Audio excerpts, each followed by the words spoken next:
Good morning. It's about that time. It is. Good morning. Welcome, everyone. And welcome to this Sunday where we gather and we celebrate that September is here, and where we may have been taken various places through the summer, and whether we were away or just in town and taking a break, it's a good chance to celebrate and be together as community in a new way, in a different way, in a way that says it's a new season. And so welcome to every one of you this morning. This is a place where we work hard to help everyone feel that they belong. We all belong in different ways. We're all different and we need different things. But we hope that this place, this community, can be a place where we feel that sense of belonging with each other. That no matter who we are, that we know that we're welcome here. This is a safe place to be ourselves, a safe place to ask our questions. It's a safe place to explore the inner workings of our human experience. This is a place where we seek to find wisdom for our living and to strengthen our intentions to live more closely as we wish, more closely to our highest values and worthy goals for our living and our communities. So we hope that we can all find a place of belonging here. Welcome to this place and welcome to this gathering.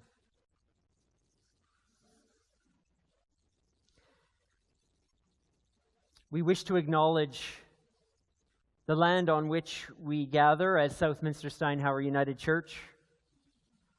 For thousands of years, it's been the traditional land of the Cree, Blackfoot, Nakota, Sioux, Deneta, and many others. Today, this place is still the home to many Indigenous people across Turtle Island, and we're grateful to have the opportunity to live here, to work here, to make our home here, to gather here. May our words symbolize the actions and intentions to live in hope for strong relations, to live in hope of reconciling ways. May we sing of our intentions this morning.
This candle is lit like it is every time we gather as a reminder of all the light that we share between us and all the light that we have within us. The light of the stars, the light of our lives, the light of our loves, the light of our great wisdom. As we learn who we truly are in this life, whether we're at the beginning of it or somewhere in the middle, as we awaken to the awe and wonder of this world, we recognize that light is always among us to shine. As a wise teacher 2,000 years ago has said, we are all a light for the world. It's for us not just as we gather here on these Sunday mornings, but every day of our lives. It's for us to discover our light, to allow it to shine in the ways that only we can. May this candle remind us of our power and our strength, our inner light to guide our way forward, and that we are not alone in doing it. We recognize that this light has been lighting people for generations, and it will so again for generations. Let's play our part in shining our light in the world. And as we do, let's speak words to center ourselves, to focus our intentions and our time together. We come with our longing to belong, to fit in without having to conform, to be ourselves without being isolated, to belong without losing our identity. May we inspire one another to build on our strengths, learn from our mistakes, and open to our common humanity.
This is our time in the gathering where we can share a story and share some time with each other, a conversation. And I want anyone who wants to come to the carpet to come. I've got a story to share this morning, and you can be small, you can also be tall. There's room on the carpet for lots of people. For all. I have to channel my Dr. Seuss a bit better.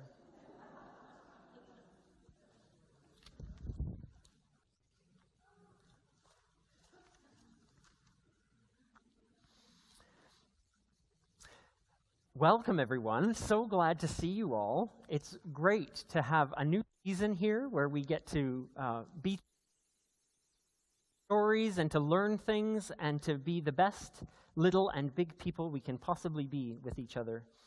I have got a story to share today that I just found, and I really want to share it because I really, really like it. It's called Little Bird, and it's by Germano Zulo. That's fun to say, Germano Zulo. And the pictures are by Albertine. Okay, so if you can see, there are some words in this book, but not too many. It's a lot of pictures. So you can look up there, or up here, or right here in the book. It's up to you. It starts with just a path, a road. Here comes a red truck. Here comes a red truck. Some days are different. Don't worry, the truck will not fall off. Here's this guy, he's getting out of his truck.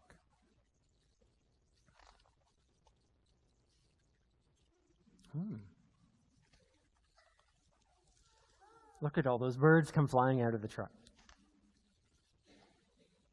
Oh, there they go.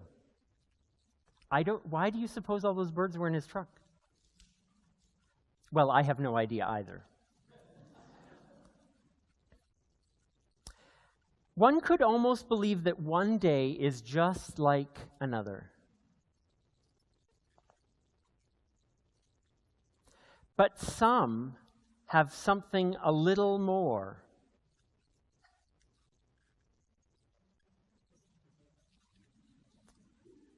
What's in there? I don't know, let's see. Nothing much. Just a small thing.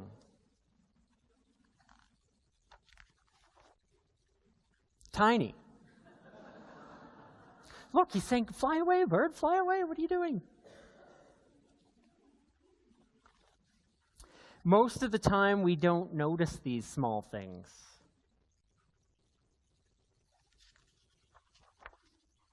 Because little things are made not to be noticed. Little things are there to be discovered.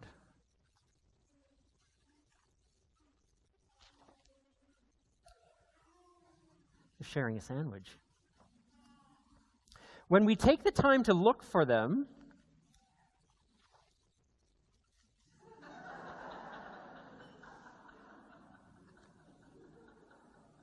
he's showing that bird, right? Here's how you do it.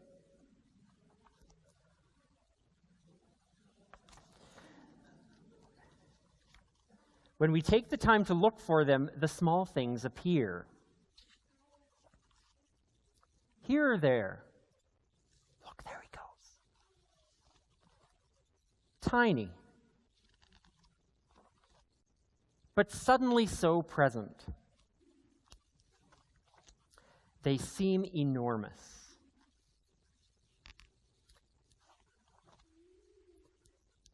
He's getting back in his truck.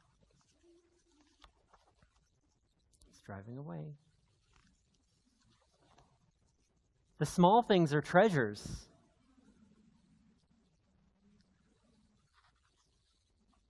True treasures.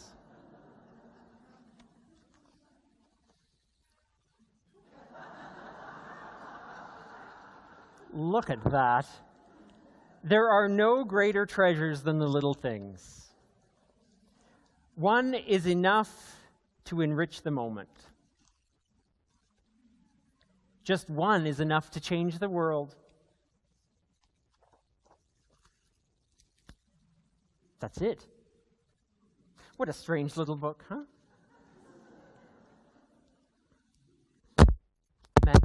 That man just flew right off with that bird.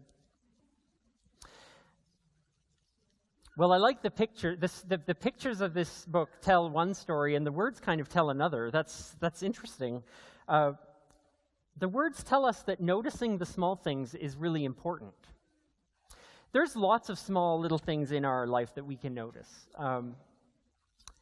One thing I noticed this morning when I went outside is that the air was clear and I could breathe and there was no smoke and haze in the air. Did you notice that?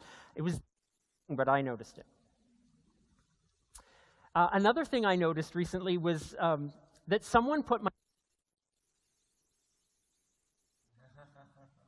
That was just a small little thing, but someone put my dirty dish away, and that was very nice. It also might be a very small thing to notice that you're suddenly friends with a bird. That's pretty cool. We all have little small things that we can notice. But you know, those little things can turn into big things because that's how important they are. Those little things are important. That little bird felt like it belonged with that man. And I think that that man felt like it belonged with that bird. Just a little thing, but it was important. We're talking a lot about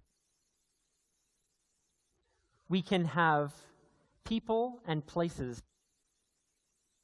What we're talking about today, we're going to talk about that in Kids Spirit and things all the time when we can notice them. And we can notice little things. So, next time you see something small and you look at it and you think, oh, don't forget, because that little thing might be important to you. It might be seeing a worm on the sidewalk, or it might be something else that's really small. Someone who smiles at you, someone that's kind. Just little things are really important. So, thank you for sharing in this story. I want us to remember that all the little things we do and notice can be really big and important. When we go to Kids Spirit today, I want to say something right now about Kids Spirit. Kids Spirit is for anyone who is around kind of kindergarten or grade 1, all the way up to around, I don't know, grade 5 or 6. You can decide if you want to come to Kids Spirit or not.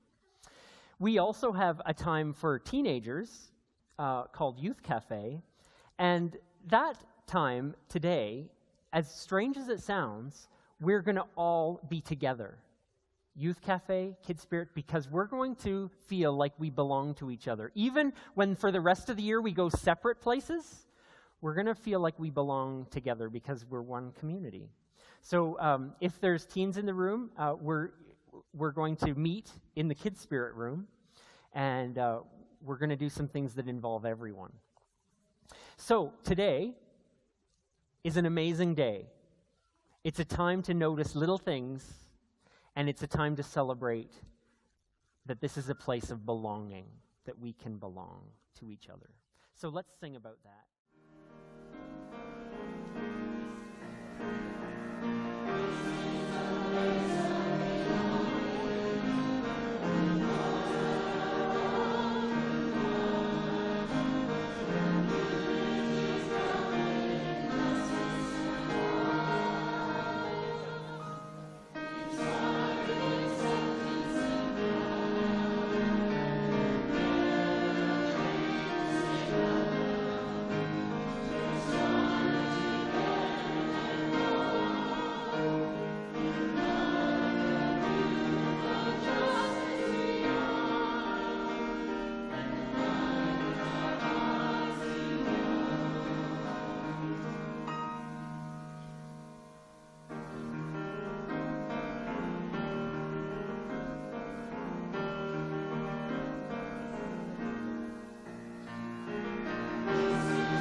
Much of what we glimpse of Jesus of Nazareth was that he was a teacher of alternative wisdom, not the conventional wisdom of his day. That he was a visionary who spoke about a world that was ordered very differently than that first century Roman-occupied Palestine in which he lived. He called it the kingdom of God. In much the same way that Martin Luther King Jr. in the 1960s, who imagined a world without a racial hierarchy, a world he called the beloved community. This is a reading from Gospel of Luke, written some 40 years or more after the death of Jesus of Nazareth. Jesus was asked, "What is the kingdom of God like? And with what should I compare it?" It's like a mustard seed that someone took and sowed in a garden. It grew and it became a tree. And the birds of the air made nests in its branches. And then again he said, "To what should I compare the kingdom of God? It's like a yeast that a woman took and mixed in with 3 measures of flour until all of it was leavened." Once Jesus was asked by some of the religious leaders of his day, the Pharisees. He was asked when the kingdom of God was coming, and he answered, "The kingdom of God is not coming with things that can be observed. Nor will they say, 'Look, here it is,' or 'there it is.' For in fact, the kingdom of God is among you." The beloved community is between you and within you. These are sayings attributed to Jesus of Nazareth in the first century.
These are words whose we don't really know the origin of these words. They've been called the Hopi Elders' prophecy.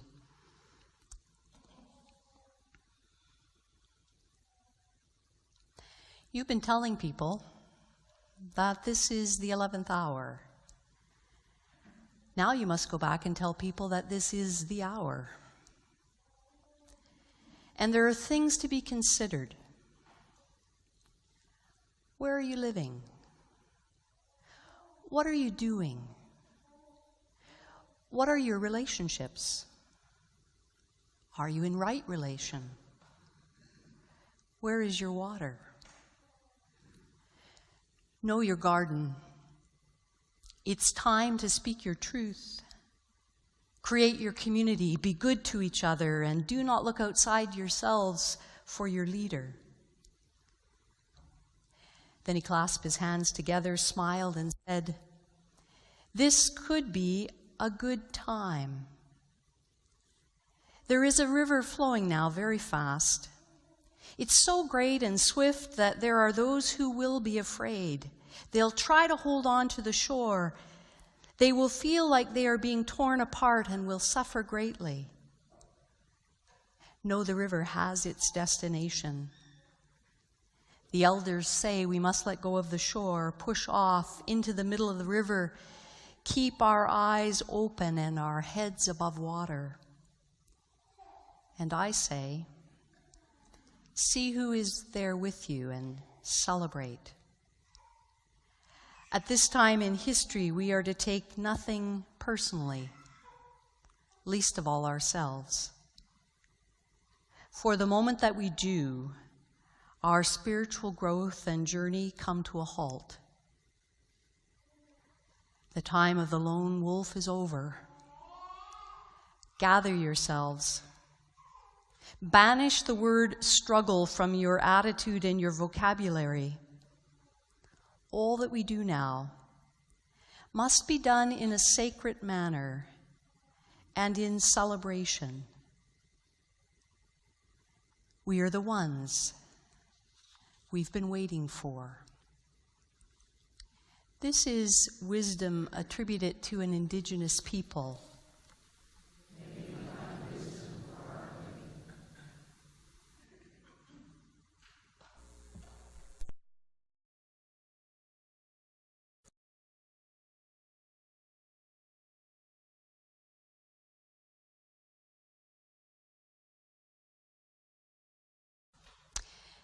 We think about nostalgia as a way of relating to the past. But we're just as likely to be nostalgic about the future. I think the two most tragic words in the English language are, if only. After a summer of floods and fires, of earthquakes and hurricanes, a summer of flirting with nuclear disaster, a summer of threatening to start a war in the Korean Peninsula or in Venezuela, a summer of ugly race riots as we stand on the edge of the 16th anniversary of 9/11. We understand the nostalgia of longing for a different world, a better time. And we understand why those words, if only, spring to our lips so easily. If only we had addressed climate change when we first recognized the symptoms. If only we had abandoned the nuclear race. If only we hadn't used 9/11 to start wars in Afghanistan and Iraq. If only we had healed the racism in the 60s. If only we had effective leadership and good policies. If only we hadn't bred the kinds of inequities that have radicalized some of our youth. If only, if only, if only. And I'm struck by the sense in which both Judaism and Christianity ache with nostalgia, both for the past and for the future. The longing for a lost paradise and the dream of a new world. From beginning to end, from Genesis to Revelation, across the Bible, we are summoned by perennial prophets to a vision of a golden age, a perpetual summer, a never-ending harvest, a world of straw-eating lions and thornless roses, a world without weeping, a city where there's no hunger or homelessness, where no one's land gets expropriated and everyone lives to a ripe old age. That if only world we could make, a world where Eden hadn't been lost. Ironically, sometimes the worst of times in our history are the best of times for our creativity and our imagination. So much of our music and our literature, so much of our art comes out of the experience of global or social or personal pain. Just think about all the songs you know that were born of war, or all the love songs that aren't born out of having found love forever, ever after. They're born out of longing and of loss. Or the magnificence of some of the great painters whose work came out of their battle for sanity, or their torment of personal demons, or the brilliance of the mad scientist, the lyrics of the suicidal poet, the music of a deaf Beethoven, or the mentally unstable Mozart. The worst of times have sometimes been the best of times for insight and for innovation and for imagination.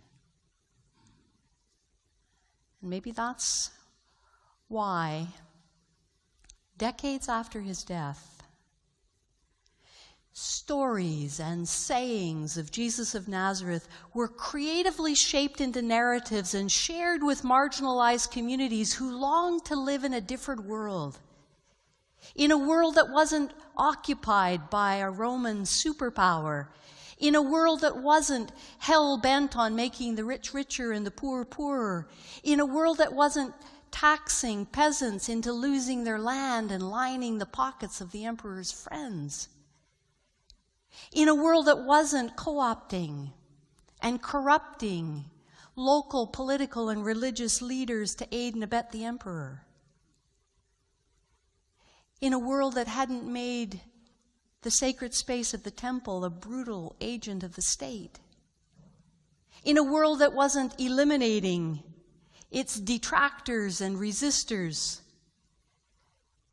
in a world where more children survived infancy and lived to be adults.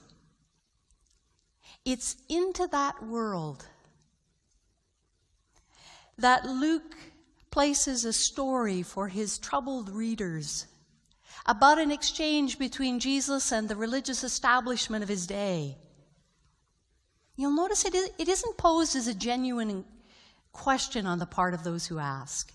It's a lot more like cross-examination. The status quo religious leaders confront Jesus about, where is that better world he's been talking about? Where is that better world that he's been recruiting all these nobodies into? Where is this kingdom that he's been promoting? The one he says is like a mustard seed or is like a bit of leaven. The one that's like a wild weed infiltrating the oppressive powers and changing them. The one he says where the last will be first and the first will be last. The one he told countless stories about, where there was no shortage of bread or justice. Lots of both to go around. So where is that kingdom? And when is it coming? And where will it come from? That's what his detractors and his supporters both want to know. And Luke's Jesus says, this beloved community, this alternative to Caesar's empire, this kingdom is here. It's now. It's right here between you and among you. Luke is placing this teaching smack dab in the middle of those who've seen their world go from bad to worse in the 40 years between when Jesus might have said these things and when Luke wrote such things. In those 40 years or more, they saw Rome invade and conquer their beloved city, Jerusalem, the city of their God. They'd seen their temple, the one they so magnificently made pilgrimage to for generations, the one in whose courtyard and on whose steps Jesus taught. They've seen that temple become a pile of rubble. And now they fear for their own lives and the safety of their children, because resisting the policies of the empire and persisting in chasing this Jesus dream of a better world, a kingdom that's ruled by the forces of love and goodness. Even in the midst of all this, life for them is hell on wheels. And into their hell on wheels comes the news that this kingdom that's ruled by the forces of love and goodness, this kingdom where the emperor isn't supreme, this beloved community of equity and fairness, it's here. It's right here. If two of the most tragic words in our language are "if only," two of the most helpful and hopeful words are "as if." What if we were to live as if the world we hope for is already here? Isn't that the essence of the Jesus story? Isn't that what inspired a community of most ordinary people to form around him? Isn't that what kept the movement alive long after its leader was executed? Isn't that part of the reason we come together in circles like this, week after week? Isn't it to practice living as if we already had the world we long for? And it's not about denying the way things are. It's not about putting our heads in the sand.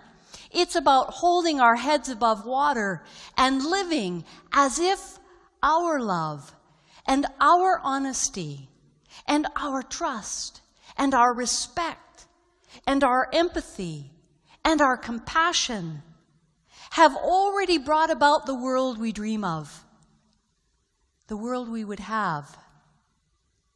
And isn't that what fuels the momentum, the potential to make a difference between us, one conversation at a time, one generous act at a time, one gracious word we say to one another? So what if John Lennon's Imagine and Luke's Jesus were right? What if heaven isn't to die for? What if it's to live for? And what if it is to create with each other in the here and now? What if we were to live as though love were our supreme value? As if we had the potential to create that world we nostalgically long for in small and immediate ways with each other.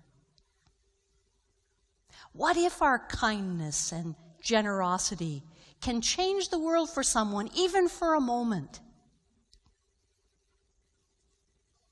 Insomuch as we live fully and love deeply right now, that kingdom, that beloved community is here. And insofar as we fail to live our highest values and our best humanity, that kingdom is still a hell of a long way off. So,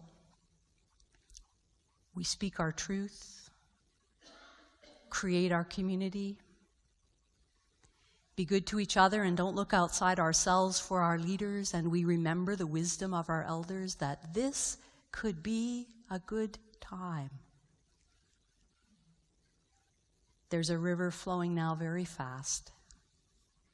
It's so great and swift that there will be those who will be afraid. They'll try to hold on to the shore. They'll feel like they're being torn apart and will suffer greatly. No, the river has its destination. The elders say we must let go of the shore, push off into the river, keep our eyes open and our heads above water. For all that we do now must be done in a sacred manner and in celebration, as if the world of our dreams depends on it.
As a way of strengthening our intentions to live as if the beloved community were right here with us, between us, among us, we offer these words with one another.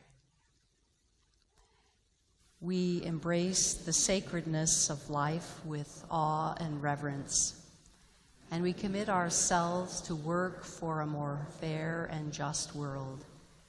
We seek to live with deep intention that all may have enough for today.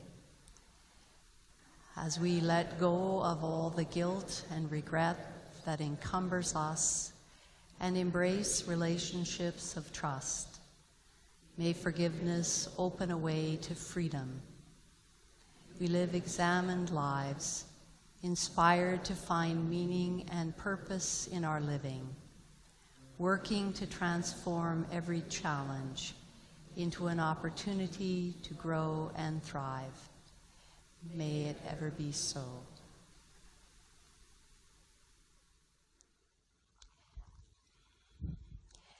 We go from this time with one another, holding the vision of the light that we can be and bring in our world, celebrating the ways in which the beloved community is alive and well between us, among us, and beyond us. And we go to take our light with strength and with courage, come what may.